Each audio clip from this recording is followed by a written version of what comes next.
સુરતમાં ડોક્ટર આંબેડકર વનવાસ કલ્યાણ ટ્રસ્ટના સહયોગથી ગુજરાતમાં સૌપ્રથમ સ્કિલ ઇન્ડિયા સેન્ટર શરૂ કરવામાં આવ્યું હતું, જેમાં સાંસદ પ્રભુ વસાવાના હસ્તે સેન્ટર ખુલ્લું મૂકવામાં આવ્યું હતું। આ સ્કિલ ઇન્ડિયા સેન્ટરમાં અલગ પ્રકારની પ્રવૃત્તિની તાલીમ આપવામાં આવશે, જેનાથી મહિલાઓ અને યુવાનોને પ્રશિક્ષણનો લાભ મળશે। આનો લાભ દક્ષિણ ગુજરાતના યુવાનો માટે વધુ રહેશે।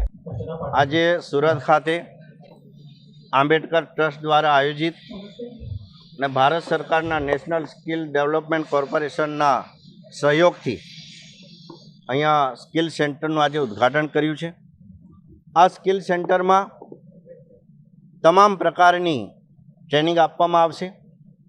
પ્લમ્બિંગથી માંડીને એસીથી માંડીને હોમ એપ્લાયન્સીસથી માંડીને સોલરથી માંડીને જે આજે સમાજ જીવનની જે જરૂરિયાત છે એમાં ભાઈ બહેનો તમામ આમાં તાલીમ મેળવીને પોતાની રોજગારી પોતાના સ્થાનિક વિસ્તારથી લઈને રાજ્યમાં અન્ય દેશમાં એટલે કે આ એનએસડીસીના સર્ટિફિકેશન બાદ એ આપણે બહારના દેશમાં જઈને પણ પોતાની રોજગારી મેળવી શકે એવા પ્રકારની અગત્યની વ્યવસ્થા આપણા દેશના આદરણીય વડાપ્રધાન નરેન્દ્રભાઈ મોદીજીના નેતૃત્વમાં અને ભારત સરકારના અમારા સ્કિલ ડિપાર્ટમેન્ટ દ્વારા અહીંયા જે કરવામાં આવી છે।